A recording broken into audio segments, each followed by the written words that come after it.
بسم الله الرحمن الرحيم وما سنتين إن الله وإنا إليه راجعون وحا قرح ومانتا كداعي حرمتي gobolka dad badan oo runtii mas'uuliyiinta gobolka kamid ah wax ku noqday wali waxaan ku dhaawacyadii iyo dadkii sidii wax u gaareen saacadooda gudoomiyaha gobolka waa dhaawac wuxuu ku jiraa hadda saaladii khaliilka lagu jiraa dhowr gudoomiye degmana wax ku noqdeen qaraxu meesha uu ka dhacayna waa xarunta gobolka howlkii shirarka oo shirkii tubta maanta maalin arbacay ahayd dhammaan gudoomiyaashii degmooyinka iyo agaasimayaashii gobolka iyo gudoomiyihii gobolka kulli waxaa lagu jiray shirka lagu jiray marka qadara meeshaas ka dhacday waxay ilaahay qoray ahayd nimankan cadowga ahna mar walba dagar kasta oo ay isku dayayaan waxay rabaan inay si un wax u geystaan oo isqarxiyaan marka weli ma xaqiijin karno inuu qarax meesha lagu diyaariyey iyo mid isqarxiyey uu yahayba dib ayaana rabaa inaan kasoo sheegno waxaan shacabka gobolka banaadir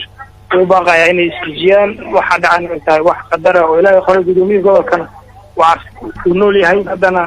maaragtay lala tacaalayo caafimaadkiisa gudoomiyaha dhaawaciisa ka waran marka gudoomiye tuulax ma mid culus baa mise hadda sida ay loo xaqiijiyeen dhakhaatiirtu wareegii koowaad weli waa fiican yahay ma faham qaliinuna hadda ku jira marka qaliinka markuu kasoo baxa kadib aan xaqiijin doonaa sida ay xaaladdu tahay dhowr gudoomiye degmada qaraxa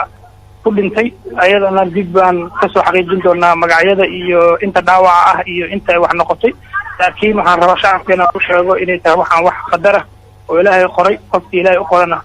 uu dhimanayo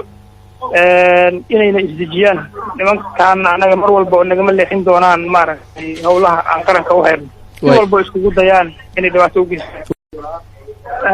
بسم الله الرحمن الرحيم وما سنتين إن الله وإنا إليه راجعون وحا قرح ومانتا كداعي حرمتي gobolka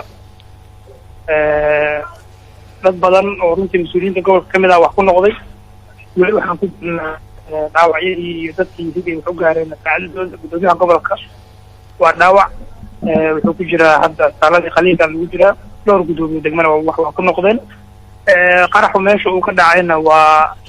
xarunta gobolka howlkii shirarka oo shirkii tubta maanta maalin arbacay ahayd dhammaan gudoomiyaashii degmooyinka iyo agaasimayaashii gobolka iyo gudoomiyihii gobolka